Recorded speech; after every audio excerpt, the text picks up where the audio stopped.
Srila Prabhupada ki jai, Nitai Gaura Premanande.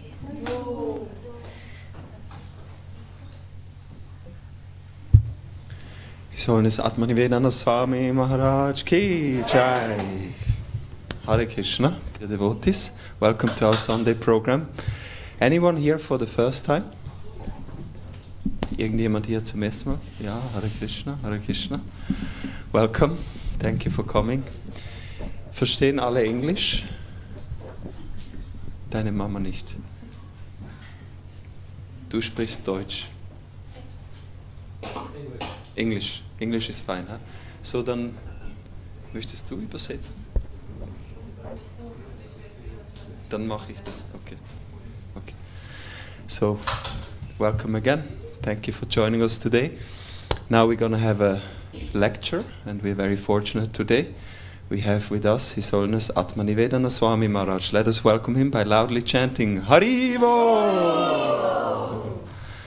His Holiness Atmanivadana Swami Maharaj is coming to this temple for many, many years. He's an initiating spiritual master in the ISKCON movement. And in fact, he has just been giving few initiations 2 hours before. 3 new candidates received first initiation, and also 2 of them, they received Brahmin initiation. Brahmin initiation means the second initiation in ISKCON. And Maharaj will today speak from Bhagavad Gita, I assume. Is there any particular topic you are discussing? Or? No, we... Okay, then we can just speak from, see what Gita inspires us. Okay. Good, thank you, Maharaj.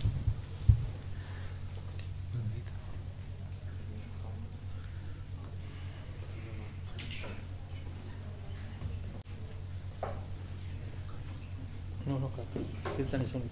Bring this here. Okay, do one thing. Take this upstairs before I forget.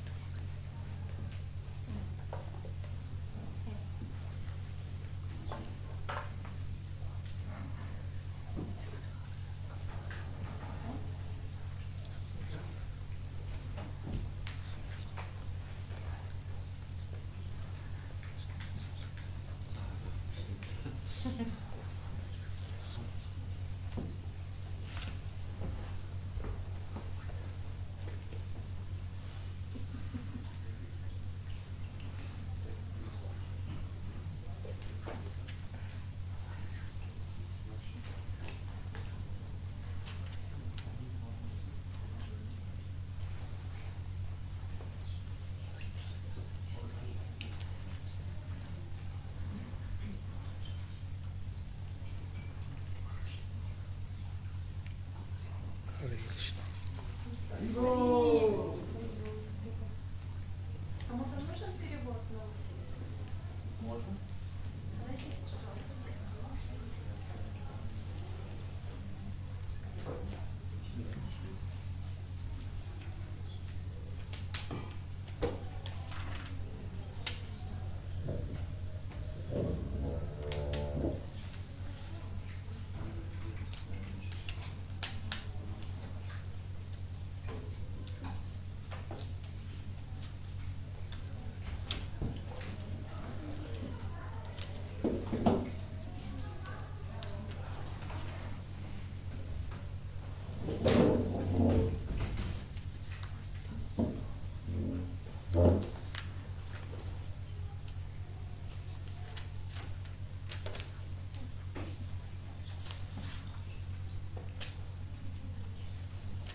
Om Jnana Trimandandasya Jnananjana Salakaya Chakshus Unmultam Yena Tasmai Sri Gurue Namaha Vanchakalpatrubhyascha Kripa Sindhubhyacha Patitanam Pavanebhyo Vaishnavyo Namo Namaha Jai Sri Krishna Chaitanya Prabhu Nityananda Sri Advaita Gadadhar Sri Vasadi Gaur Bhakta Vrinda Hare Krishna Krishna Krishna Hare Hare Hare Rama Rama Rama Hare Hare. Hare Krishna. So we will read from the Bhagavad Gita. This is chapter 3, text number 21.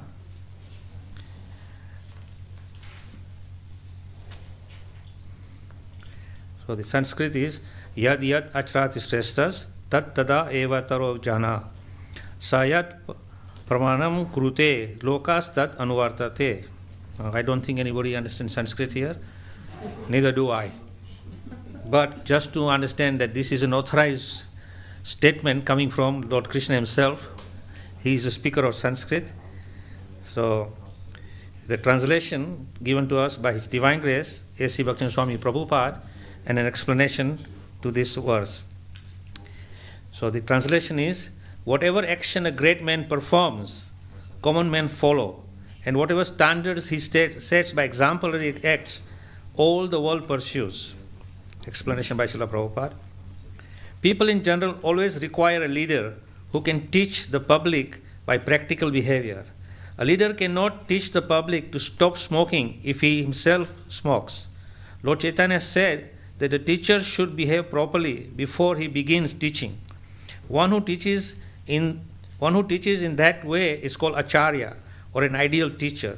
Therefore, the teacher must follow the principles of Shastra or scriptures to teach the common man. The teacher cannot manufacture rules against the principles of revealed scriptures. The revealed scriptures like Manu Samhita and similar others are considered the standard books to be followed by human society. Thus, the leaders' teaching should be based on principles of such Shastra.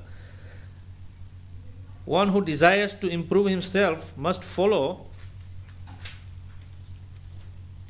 the standard rules that are which are practiced by great teachers. The Srimad Bhagavatam also affirms that one should follow in the footsteps of great devotees. That is the way to progress in the path of spiritual realization. The king or the executive head of state, the father and the school teacher are all considered to be natural leaders of innocent people in general. All such natural leaders have great responsibility to their dependents. Therefore, they must be conversant with the standard books of moral and spiritual code. So this is very interesting here, that the Supreme Lord Krishna is saying that in the material world, from the very beginning of our birth till the day we die, we are always learning knowledge. Now, who do we learn knowledge from? We learn knowledge from those who are teachers. So our first and foremost teacher is our mother. Because the mother, when she carries you in your womb, and then you come into the world, she is the first one you actually see with your eyes. Of course, nowadays you take birth in a hospital, you probably see the midwife, and you get confused who is your mother. But nonetheless, we always say the mother language. We don't say father language. Why is the mother language? Because mother is the first one to teach us the language we speak. Now, it's not necessarily important which language you speak, because depending on which geographic location you are born in, which is the language which is prevalent in that area, that is the language you speak. For example, here in Switzerland, you speak Deutsch, German. Although if I say to you, someone in Switzerland, you're speaking German? Say, no, I'm speaking Swiss. But there is very little difference between German and Swiss. But that is not important. Point is that if you are brought up with a mother whose tongue is German, then you will learn German. If you are born in English, then you learn English. And in any case, whatever language you learn from the mother. So the first principal teacher is the mother. And as Krishna says in this verse, the teacher has got great responsibility to impart good knowledge. And towards the end, Prabhupada is saying, the knowledge which is imparted should be based on moral code of conduct. Morality is most important. Because if you are immoral, then you have a society full of immoral people. And when you have immoral people, their activities will be all immoral. And we have chaos in the society. So we have moral principles. And morality means that you do things which are done according to the civilized world. Now, of course, in the modern day now, when we talk about civilized world, it is kind of relative, because for one man, what is civilization to another man it is being uncivilized. For example, myself, I was born in Africa, so living in Africa as a young child, growing up with the native Africans, they have their own way of doing things, they have their own language, they have their own culture. And when the British colonizers went to Africa, they thought, these are uncivilized people. Just because they were not conforming with the British way of thinking. But they were doing fine in their own society. Everyone had great respect. They didn't do anything immoral in the society. But they were thinking they are uncivilized.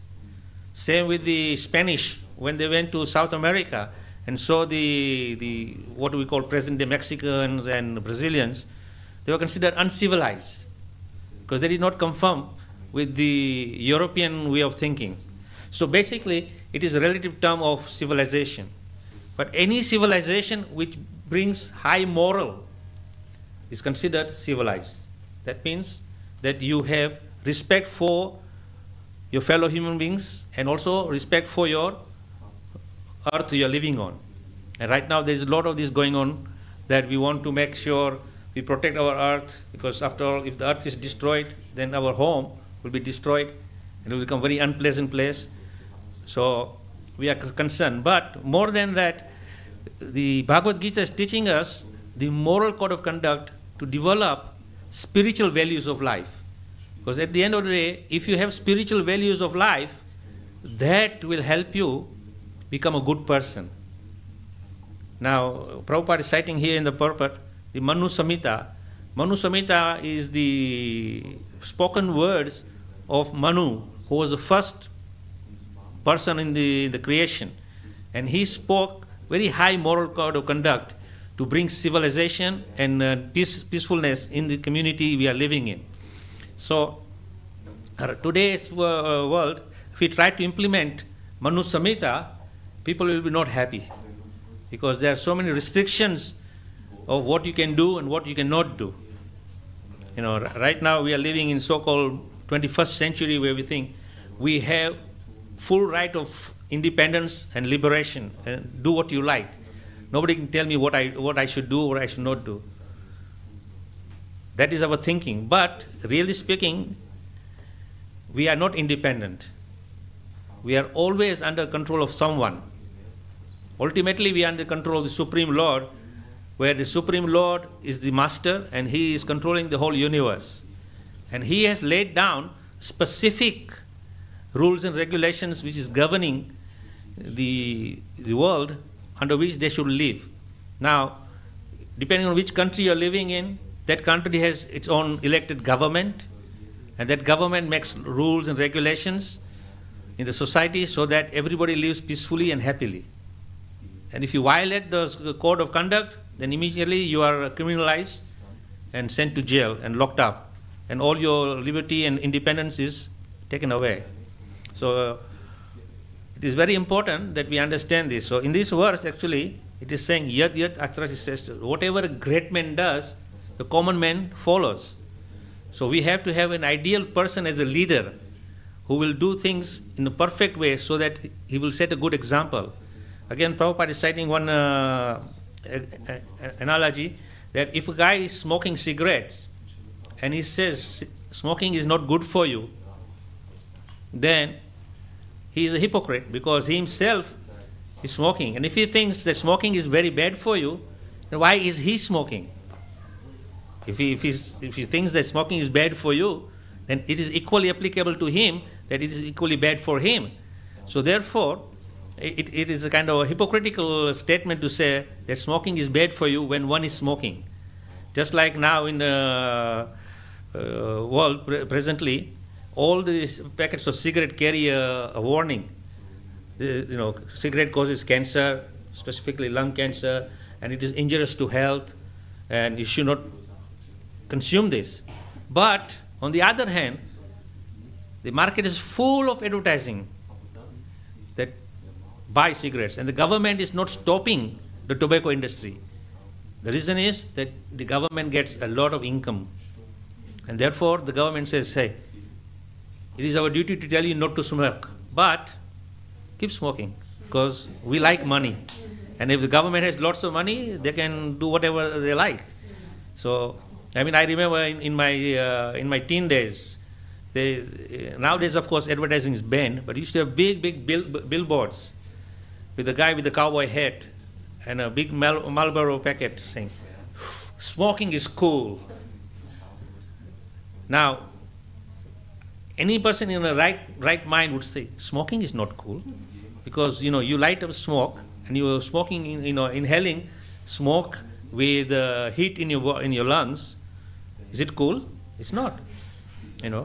And those who have habituated smokers, then they kind of practice the smoking. But if you are a first-time smoker, you will know it is not a very pleasant experience.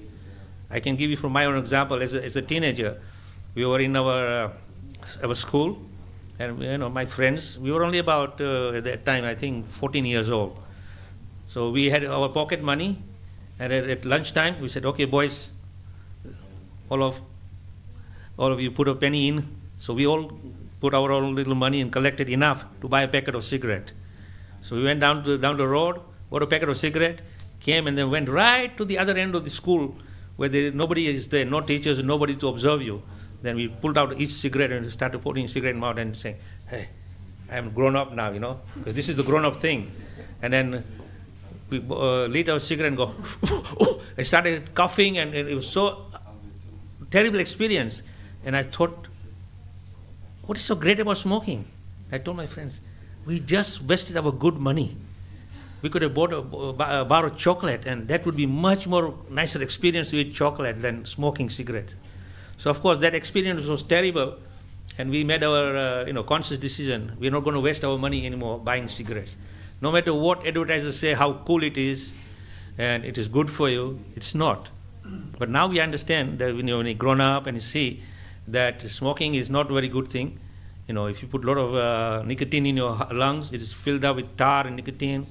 It may give you a little buzz, but that buzz is not going to save you, because you're going to have a lot of breathing problems, and then you have cancer, and then when you have cancer, there's no cure for it, so then you have a very painful death. Who wants that?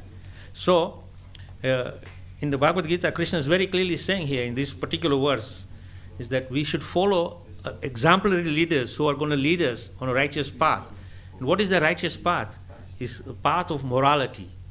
And when we, specifically myself, I am coming in a discipline of Krishna consciousness, where we are preaching the message of Krishna, but Krishna is giving us the insight of how to live a good quality life as a good human beings. And anybody who becomes a good human being will always develop an understanding that there is someone who is higher than me. And who is that higher being? That is the Supreme Lord, the personality of Godhead.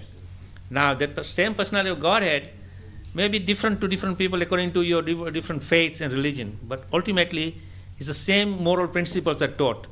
If you are one of those analytic person, you analyze what is Krishna saying in the Bhagavad Gita, what is Bible saying in the Christian tradition, what is the Quran saying in the Islamic faith. So basically, become a good human being and live a life of good morals. There's no contradiction there. Only the way which we do it may be different. Or ultimately, each religious faith is professing what? Submit yourself to the Supreme Lord and the ways of the Supreme Lord. Now, the Supreme Lord is actually one. Although in our own religious beliefs and faiths, we say they are different gods. Now, sometimes I make a joke. Say, we are on this planet Earth, and we have a group of people. Some of them are professing that I am a Hindu, I am a Krishna Bhakta. Others say I am a Christian. The other one say I am a Jew. Other one say I am a Muslim. And they were trying to fight amongst ourselves, trying to establish who is better. Then I said, really? And then up there in the so-called the godly world, there is the Hindu God, and there's a Christian God, there's a Jewish God, there's a Muslim God, and they are also fighting there to establish their supremacy. So what is the difference between those who are gods and those who are mortals here? Same, there's no difference. But actually, there's only one God. And how we see this God is according to our perception, how we perceive him. In the famous words of Shakespeare, he writes in his writings, and he says one statement, a rose by any other name is a rose. You can call a rose by any other name, it is still a rose. Now if I put a bouquet of roses in front of us, and I explain to everyone, this is a very beautiful rose, and it's got nice texture, it's got nice color, it's got nice fragrance, and I address it in the language I speak, which is English. So I say it's a rose. Then some of you will say, no, I disagree with you, because you may have a different word for a rose in German. Then an Indian guy comes along and says, nah, this is all wrong, I have a different name for it.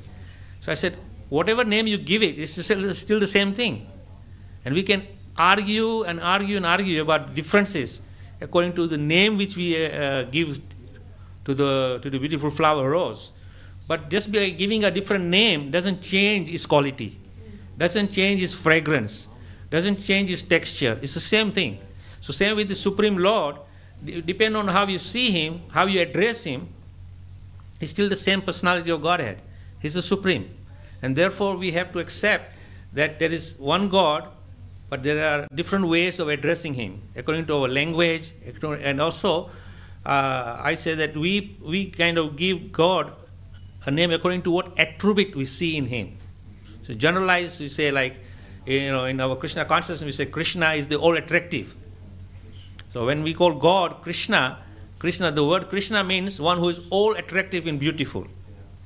Now along comes a Christian, says, no, God is the all great Savior. He saves mankind. He took the sin of the whole world on his shoulder when he was crucified, and he freed the world of sin. He saved us. So I say, okay, fine. And along then comes the Muslim guy and says, no, Allahu Akbar. Allah is the Almighty and powerful. So I say, okay, that's fine. Now, if someone has some intelligence and sanity, he would say, okay, God is no doubt beautiful. God is no doubt attractive. God is no doubt a Savior. And God is no doubt the Almighty and powerful. So what is the difference? Just because I see one particular attribute in the Lord, and I say, no, this is the only one. He cannot be limited to one attribute. He has many attributes. He can be seen in so many different ways. And Srila Prabhupada explains that the Supreme Lord, he will reveal himself to you according to how you want to see him. What is your capacity to understand? And ultimately, the process of bhakti which is given to us, which we are propagating now in our Hare Krishna movement, is the Harinam Sankirtan. This Sankirtan means we are spreading the process of the holy name as our yoga practice. That we practice yoga, and our yoga is of chanting the holy name. So we practice this yoga by chanting and hearing. So all of us has the ability to chant, speak. So we chant the name of the Lord, which is in our case we chant the Lord's name in the form of the Hare Krishna mantra. At the same time, when we are chanting Hare Krishna, Krishna Krishna, Hare Hare, Hare Ram, Ram Ram, Hare, we are hearing this. So what we are chanting and we are hearing. And that is very important aspect of developing connection with the Supreme. Because when you start chanting the name of the Lord, then you connect with the Lord. Srila Prabhupada is explaining us through the scriptures that the Supreme Lord Krishna, the person, and Krishna, the name, is non-different. It's the same. So in the Shastra it says, Kali Kale Nam Rupa Krishna Avatar. The Krishna has descended in the present age in his form of name. Now, the name of Krishna and the person Krishna is non-different. So when we start chanting name Krishna, Krishna, Krishna, you are actually in association and connecting with Krishna. On the other hand, Prabhupada said, if you take a mundane word, say water, now you are thirsty, and you are really, really thirsty, and you want to quench your thirst, and you say, okay, no problem. I'm going to go water, water, water, water, water. For half an hour, keep chanting water, water, water. Will it quench your thirst? No, because the substance water and the name water is two different things. It's not the same. But the name of the Lord and the Lord himself are the same. So when we start chanting the name of Krishna, you're actually connecting with Krishna in his holy name. It's not different. And those who have taken to the discipline of chanting the holy name will see that they will experience a very unique kind of pleasure in the heart and peacefulness and satisfaction of the heart when you chant. Now, of course, if you don't chant, then you don't experience this. So there is all saying that if you want to know what is the flavor of the pudding, then you have to eat it. If you eat the pudding, then you know what the pudding is like. Otherwise, but just by looking at it, you cannot know whether it is what flavor it is. Whether it's made with strawberries, or whether it's made with bananas, or whether it's made with apple or pineapple, because you can get all kind of puddings with all different flavorings. But once you eat, then you can taste it and say, yes, this is what it tastes like. So similarly, when we chant the holy name of Krishna, we connect with Krishna. And when we connect with Krishna, then we dispel all the confusions and coverings of misconception we have. Because all of us in the material world have many, many misconceptions of who God is or what God is. We cannot understand Him. But at least we appreciate that there is a God. Even the most atheistic person who decries that there is no God, but there is still God. I give this example. A person who is born blind from birth, he has never seen sunshine. And because he has never seen the sunshine, and because of the sunshine, the light is everywhere, and the light will allow you to see the beautiful, colorful world around us. And the person sitting next to me, he was blind from birth, says, my friend, such a beautiful day today. The sky is blue, and the trees have sprout new fresh leaves in the spring, and the new flowers are blossoming, and it's very, very colorful flowers, the red color and the pink color and the orange color. And the blind man says, what are you talking about? I don't believe in this world you're describing, because I don't see anything. I only see darkness. Just because he sees darkness doesn't mean that the beautiful, colorful world ceases to exist. So the atheists, when they say there is no God, just because they say there is no God, does it mean God doesn't exist? He's there. Why I say this with confidence is that the American space program, when they were sending the Apollo 13 up to go to the moon, everything is successful because Apollo 1, Apollo 2, 3, 4, 5, 6, up to 12, they were successfully having the so-called space mission. But the Apollo 13 kind of got into trouble because there was some malfunction, whatever was going on. And 3 of the American citizens who were in that as the astronauts were about to lose their lives. And there was a declaration, I don't know if you still remember, way back in the 60s, there was a declaration on live TV everywhere. And they were showing the interior of the NASA headquarters with all the scientists who were decrying that there is no God.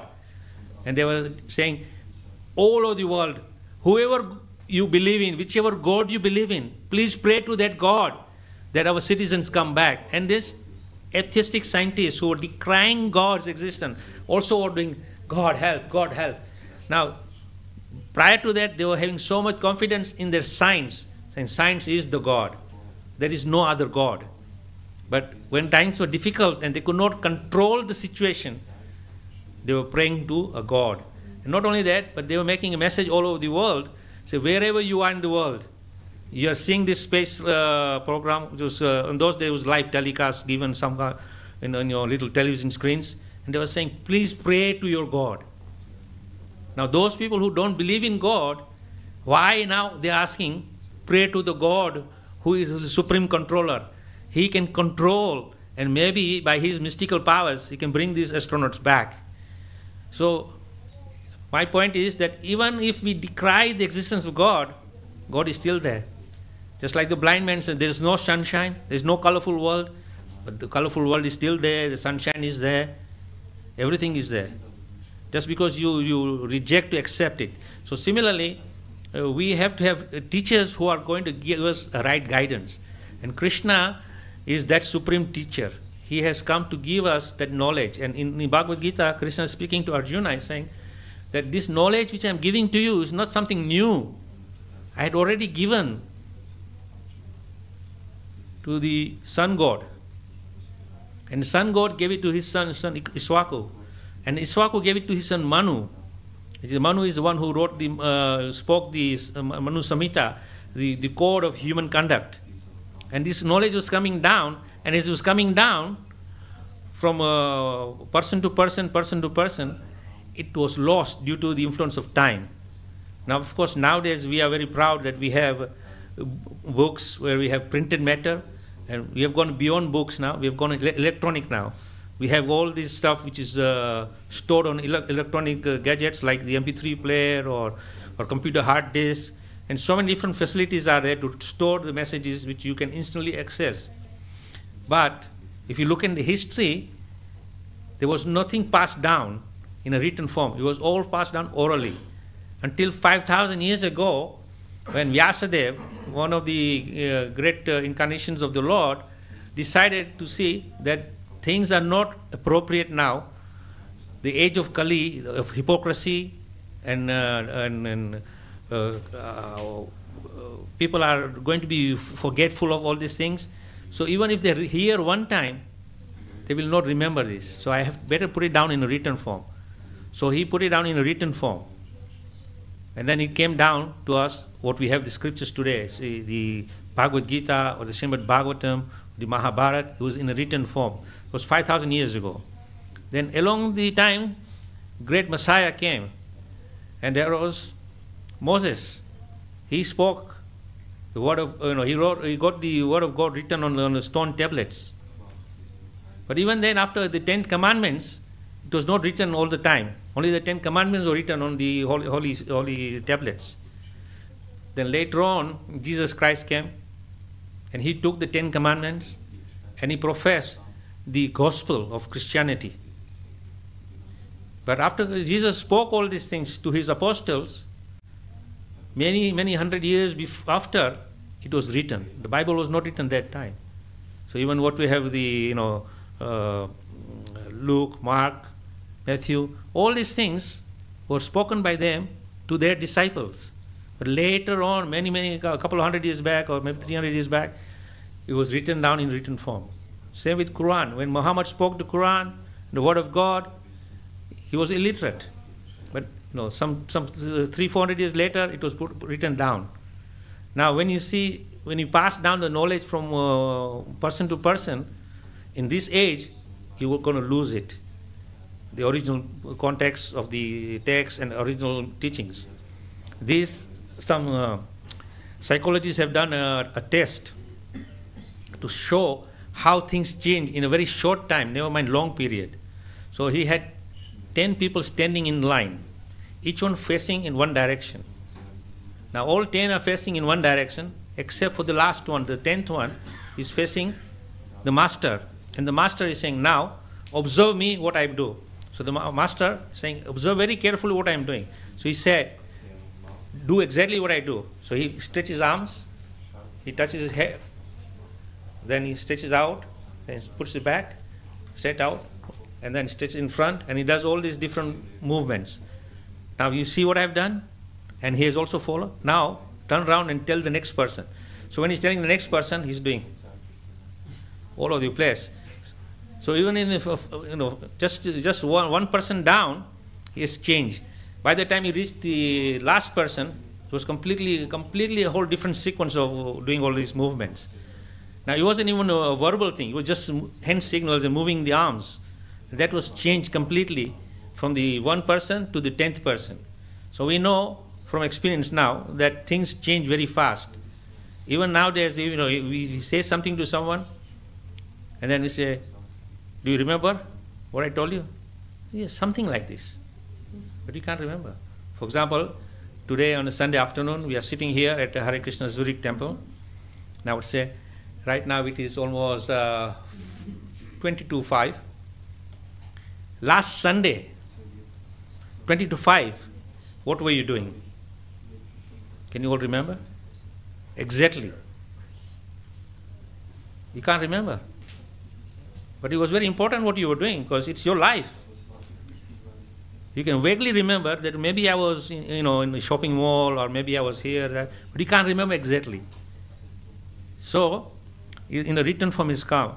And Krishna is giving us this guidance in this transcendental Bhagavad Gita. And everyone who reads the Bhagavad Gita will get the first 10 instructions of the great person. As Krishna is saying, Yad Yad Acharya says, whatever great man does, common man follows. So Krishna, by his own example, is teaching us how to live peacefully in this world. And now, not only that, he's saying, not only live peacefully in this world, but eventually we have to give up this world. Nobody likes that. If I put a question to all of you wonderful people sitting here, saying, who wants to die? Who would put his hand up? There's one person that is ready to die. Are you ready to give up your body and die? Yeah, not now, but once I want to die. No, everyone has to die, because in the Bhagavad Gita, Krishna very clearly says, one who has taken birth will surely die. When, we don't know. It's not a question of if you will die, it's when. So you will die, if not today, tomorrow, depending on what is your God-given time. So not just human beings, every being, every living, even an ant, even a dog, even a cat, everyone has their time given by the Lord. So we have a specific time to exist in this world. Nobody wants to live forever. Rather, everybody wants to live forever. Why? Because the very nature of the soul, not this body now, I'm talking about the soul. The soul by nature is Sat, Chit, Ananda. Sat means is eternal. Chit means is full of knowledge. And Ananda means is full of happiness. So we are all looking for happiness, but we are having very hard time finding happiness. We want to be fully knowledged, but you can only be limited knowledge, because you may go to the best universities and you may be expert in one or two subjects, but you cannot be knowledge in every single subject under the sky. So knowledge is limited, happiness is limited, and eternity is also eluding us, because if not today, then tomorrow death will come and knock on your door, say, my friend, it's nice you're here, now it's time up, you have to go. Nobody wants to leave. For example, in the 60s, there were some very wealthy people, and they were told that you have incurable disease condition, so for sure, time is very limited for you. You will die. Now this wealthy person is thinking, if I die, then what will happen? Because we don't know where we are going next. But if you know where you're going next, then there's no fear. So this wealthy person is saying, I will freeze my body. And then it will be in a frozen state until in some future time, some great mystical scientist will come and find a cure for my disease. Then they will bring me back to life, and then I will be living eternally. But you know what happened in the 60s? The body was frozen, and he had put his money in kind of a trust where they would pay for the expenses to keep the body frozen. And all of a sudden, there was outrage in the electrical supplies, and it was blackout, and everything went blank, and the frozen equipment was not working anymore, and the body begin to thaw. And as the body was thawed, it is finished now. You can't re-thaw it, because if you refreeze it, it doesn't work. So even the eternity by your wealth and all this is eluding, because Krishna says that soul is eternal. The body is temporary. So when we are in this body, we have limited time. Now, how you use this time is up to you. So anybody who is intelligent person will say, well, I have to give up this body. And if you approach Bhagavad Gita, Krishna says, well, your next destination is the spiritual world. Now, how to go to the spiritual world? Krishna says, Bhaktiya mama bhi jananti. That if you want to know me, I will tell you how to do it through the practice of devotion. And then in another chapter, in the 10th chapter, Krishna says, Tesam satatam yuktanam bhajatam priti purvakam. Bhajatam priti purvakam. You worship me with love and devotion. If you do that, dadhami buddhi yogam. I will give you the intelligence by which you can come to me. So Krishna is already giving you a roadmap how to go to him, and the process of getting there is everything there. Only thing is we have to be participant of that process. And if we participate in the process, then we become successful. At the time of death, we go to the spiritual world. Now again, Krishna is saying in the Bhagavad Gita, Yam yam vapi swaram bhavam ante kalevaram, that at the time of death, whatever your state of consciousness is, whatever you're thinking of, whatever your attachments are, that will decide your next birth. So just imagine you're grasping your last breath and you're thinking, my country, my wife, my children, my dog, my house. So that is the state of your consciousness. So what happens? Krishna says, okay, that is what you want. You have to come back again and take rebirth. Now the only downside of rebirth is you cannot remember what you had in your previous life. So in the previous life you may be a king of the country, but next birth you take somewhere else in as a commoner, and then you go in the palace and knock on the door saying, hey, I'm back. I say, who are you? I'm the king. No way. The king died. Yeah, that was me. I died and I've come back. Nobody will accept you. Even your most dearest one who really love you, they will also reject you because they don't recognize you. So you will also not remember that what you were in your previous birth. So therefore, Krishna says that prepare your consciousness in such a way that you can remember me at the time of death. So we are propagating this process of Krishna Bhakti where we are encouraging people to regularly chant the holy name of the Lord. So if you're chanting the holy name of the Lord, if the regular practice, then at some stage when that inevitable end comes, and your last breath is there, you will say, oh Krishna. And then Krishna says, oh, you remember me, so surely you will come to me. Otherwise you remember your cat, your dog, your house, your country, your community, wherever you remember, that birth you will take. So when you remember Krishna, and if you practice remembering Krishna all the time, then it becomes second nature. It is very easy to remember Krishna if you practice regularly. And this is a very important aspect of constantly and regularly chanting the holy name of the Lord and living your life with full moral principles. So it's a clean life and a moral life. Then everything is conducive for remembering Krishna. Otherwise, we can forget Krishna. And why I say it's very easy to remember Krishna is that if you see things which are constantly bombarded to you, then you remember those things. Now, in my childhood,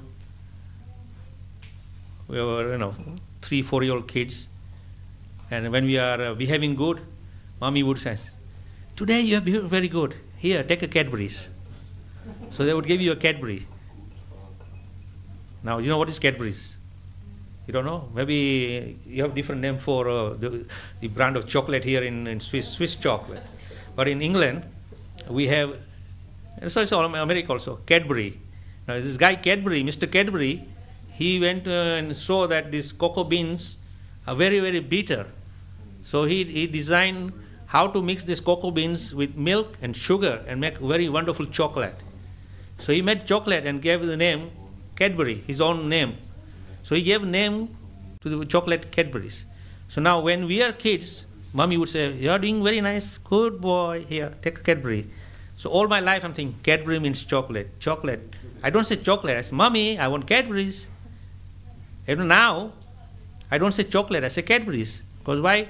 My mind is completely brainwashed into thinking that chocolate means Cadbury's. So just like here in for example, Switzerland, which is also close neighbors of Germany, and I think you all know Mercedes. So if I say, what is a Mercedes? You say, it's a car. But it's not a car. It's just a name of the car or a brand which is given. But actually it is just a car. Any car, it could be any car. It could be Audi, it could be Mercedes, it could be BMW, it could be Ford, it could be Chevrolet, depending on what name is given, but still a car. So similarly, we are bombarded all the time with all these things, and we automatically think like that this is what it means. So from childhood I've been thinking Cadbury means chocolate. So if someone says, do you want chocolate? No, I want Cadbury's. I say, well, take chocolate. No, I want Cadbury's. Why? Because I am trained to think Cadbury's means chocolate. So similarly, when we practice ourselves chanting the holy name constantly and regularly, then automatically it becomes second nature. And the beauty of chanting the holy name is such that it kind of develops a strong connection with you and the super soul in the heart. This is the magic of the chanting holy name. Because when you're chanting Krishna's name, it removes that distance between you and the Supreme Lord. And the more you chant, the more that distance becomes closer and closer and closer until you are embracing the Supreme Lord. Because we all understand, at least those who understand Bhagavad Gita, Krishna says that you, the person, the soul, is always accompanied by super soul, Paramatma. And without the existence of Paramatma, you would not exist. Because our very existence is based on the Lord. So Lord doesn't abandon us. He's always with us every moment. Whether you are Indian or Swiss or German or Chinese or Russian, doesn't matter. You are a soul. Just identifying yourself according to your body and the country you are kind of associated with. But at the end of the day, you are the soul. And that soul, its very existence is depending on the Paramatma. Because if you take the Paramatma out of the equation, then the soul has no existence. It will become diminished. So the soul's very life force comes from Paramatma. So the beginning, because we are not so attached to the Lord, there is a vast difference of distance between you and the super soul. Although in the Bhagavatam he explains that the soul and the super soul are residing in the region of the heart. So very, very close proximity. I mean, how big the heart is? 3.5 inches long and wide. So, a heart is probably the size of my fist. So there's not a big distance there. So, you may be at the either end of each other, but still, very little distance. But in the cosmic understanding, that distance is vast. So as we begin to chant the holy name, that distance becomes closer and closer and closer, and you can connect with the Supreme Lord. Because all these things which are distancing us from the Supreme Lord is all the material desires, all the material acquisitions, all these material things will infringe on your spiritual being. Because at the end of the day, your body is material, but you are spiritual. You are spirit. And the spirit and material things don't go together. The only thing is that we are very fortunate that Krishna has granted us this facility to transform ourselves from the material world to the spiritual world. And it's described in the Bhagavad Gita as this body is a yantra. Yantra is a machine. So basically this is a machine. Just as like a car is a machine. And what do we use car for? Transporting ourselves from A to B. So similarly, this body is like a car. We are sitting inside and we are going in our life journey. Now it depends on your own free choice where you want to go. The Lord in the heart says, okay, you want to go left, you go left, you go right, you go right, you go up, down, you go wherever you want. I have no objections. But at some point, when we come to self-realization and saying, look, I want to take shelter of the Supreme Lord. Then you approach the Supreme Lord and say, dear Lord, I want your shelter. Then the Supreme Lord says, okay, now that you want my shelter, then I will take charge of your journey. Then the super soul in the heart says, now I am going to direct you in which direction you go. And when the super soul is there in directing, guiding you, then always, ultimately he will guide you to him. So as I said, this chanting is very, very important concept of removing this barrier between you and the Supreme. So more and more we chant, more and more we come closer to Krishna. And as we come more and more closer to Krishna, the beauty is you will begin to feel the presence of the Lord in the heart. Up to that point, even though the Lord is still there in the heart, you won't feel his presence. Because there's, as I said, there's a distance. So when you narrow that distance by purifying this contamination which is distancing you from the Supreme Lord, then you begin to feel his presence. And those who are chanting, and those who have chanted for many years and practiced with this discipline, they feel much more happy and blissful, no matter where they are. They may be sitting in the middle of the field where warfare is going on, and you can still feel peaceful. Because you won't be affected by all the external things going on. Because you have now reached the inner peace.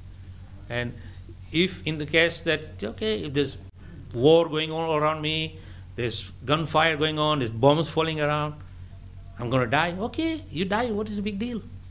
Because you are with Krishna. And as Krishna says, when you remember him, then you go to him. So it doesn't matter where you are, because why we want to stay in the material world longer than necessary? Because this material world is a place of suffering. Every moment there is suffering. Everywhere, which way you look, is suffering. Even the most content person who thinks he's happy is not happy. No one in this material world is happy. As I said in the beginning, that we are all looking for happiness. But if happiness stares in your face, will you recognize what is happiness? You have some idea what is happiness. Like in my childhood, I thought receiving a Cadbury chocolate bar is happiness. But if you give me a chocolate bar now, I'll say, no, thank you. Because I'm a diabetic. It will probably kill me. And not only kill me, but it will make me suffer more.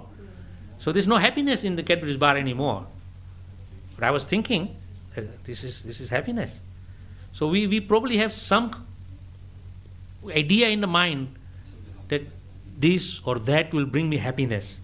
And when you achieve that, there's still no happiness. Happiness is for who? Those who are self-satisfied and content with their lives. And they don't need anything extra. For example, because I was going in I was going in the Himalayas to a place called Kedarnath. It's a beautiful temple of Lord Shiva right up there, on top of the Himalayas. And it's not an easy path because you have to walk at least 28 kilometers on a hillside trek. And the hillside trek is such dangerous that if you look down, it's like 2 miles down. So if you kind of slip and fall, that's it. You will end up at the bottom of the gorge, 2 miles down. But still, people go there because they find peace and happiness. I was going there with the family who wanted to go there. So I said, okay, let's all go together. And as we were going, this person who was with me said, look at that old man. He's sitting there. He doesn't have much clothing. He just had a sort of loincloth here and a little copper pot. That's all he has. Let's offer him some money. At least he can go and buy, a jacket and keep himself warm. So I said, no. These people are here by choice. They're not living out of some force.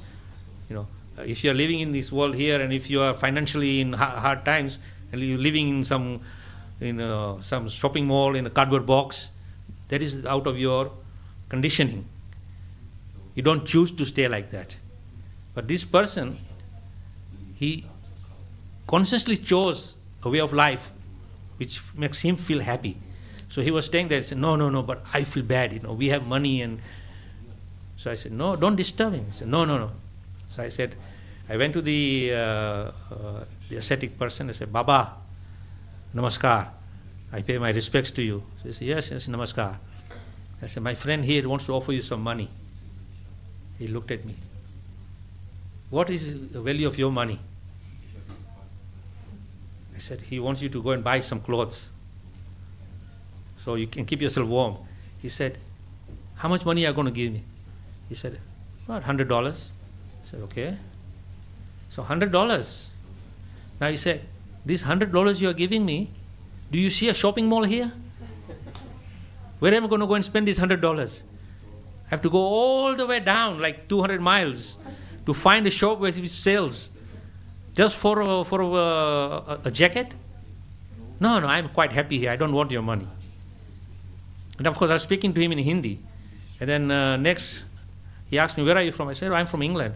Then he started speaking to me in English. I said, good God, he was in his something like 50s, elderly person with beard and sitting there. And I said, you speak English? He said, yes, of course I speak English.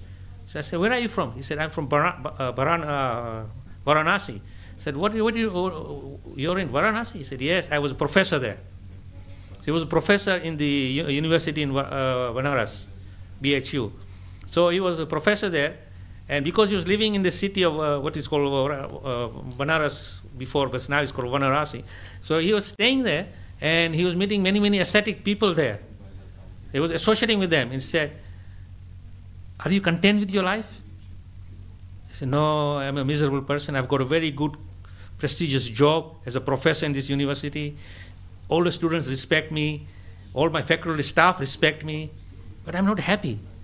He said that this is not where you find happiness. You find happiness when you're content with God. So he gave up his job, he gave up everything, and he went into the Himalayas.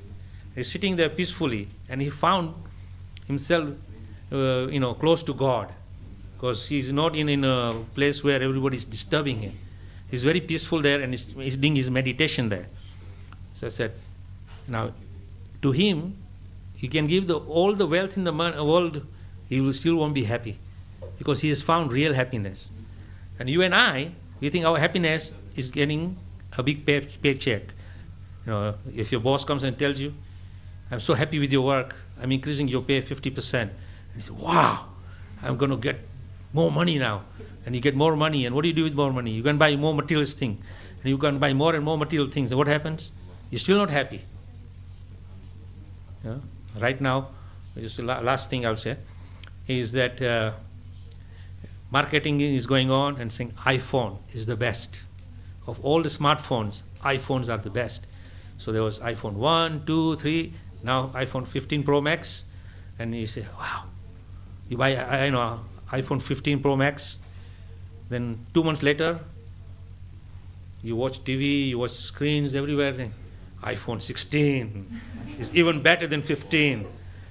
I just spent hard cash to buy this, and now I want this.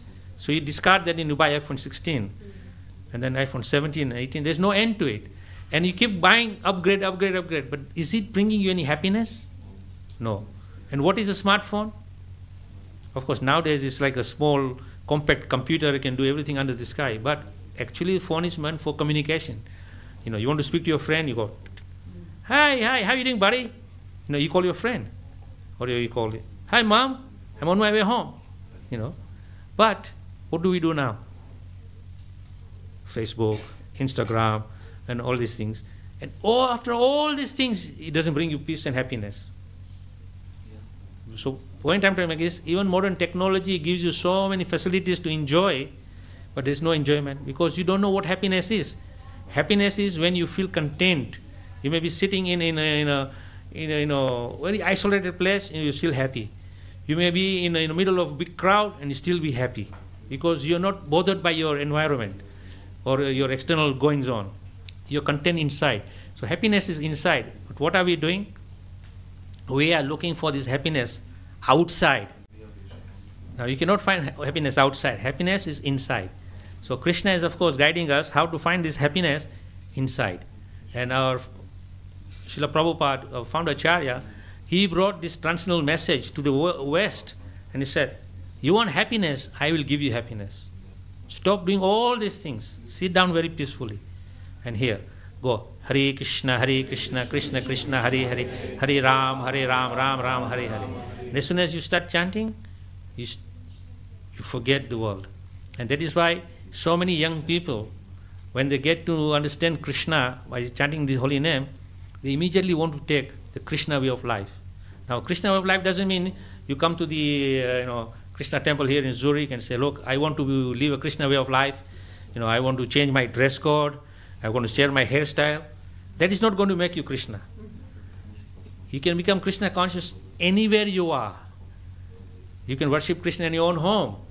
Because Krishna is not restricted to the temple. He can come anywhere you want him to come. You take Krishna with you in your heart.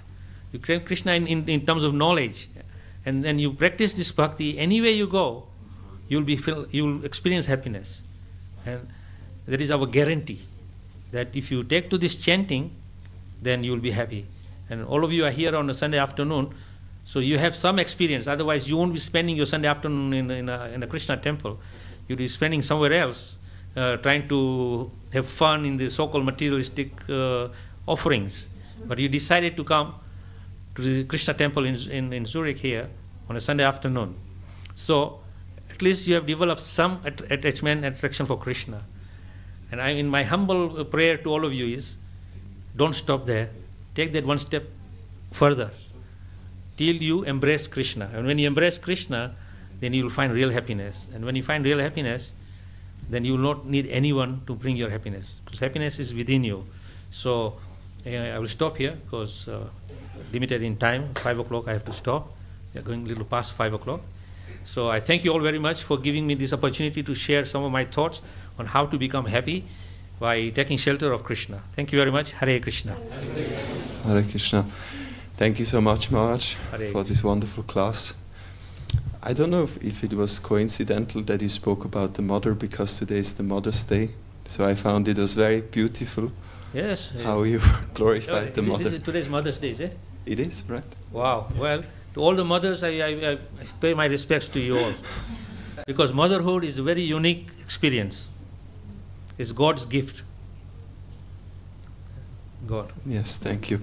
Yeah, it's really inspiring how you spoke about the importance of the mother, how she can really impart to the children something which nobody else can give. Hare Krishna. Well, the scripture says mother is the first spiritual master. Is the first teacher. And whatever mother teaches you, that stays with you all your life. No matter what else comes your way, you may go to the best universities and have best professors and all these other teachers, but what mother has taught you will be with you for a whole life. That is why it's very important that we have a good mother who teaches us good things. Yes. Hare Krishna. It was also nice because I was translating for the mother of Narayani. Hare Krishna. So, Hare Krishna. Well, all under the control of Krishna. Mother of Narayani is very, very fortunate because she was able to give birth to a wonderful person who is taken to Krishna's shelter. And it's not easy to bring children in this world who will take shelter of Krishna. We all pray that everybody takes shelter of Krishna. Then you will all be very happy. Hare Krishna. What's the name?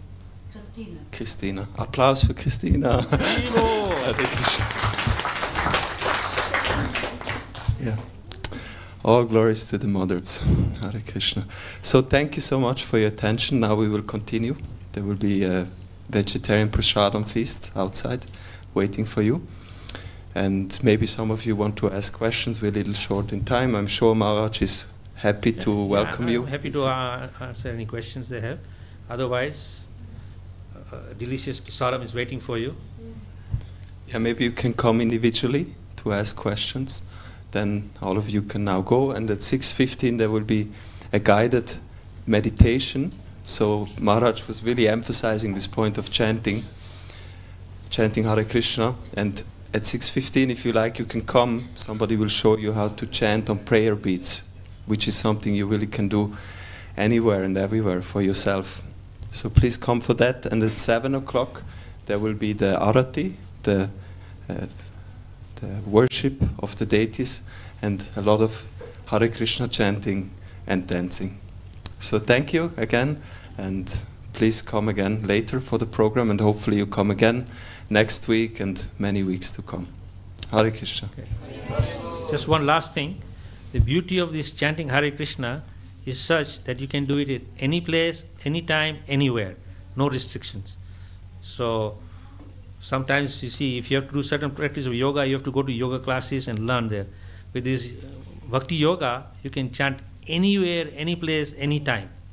Morning, noon, evening, inside, outside, on top of the roof, anywhere you want, you can do it. Hare Krishna. Atmanivadana Swami Maharaj ki jai. Srila Prabhupada ki jai.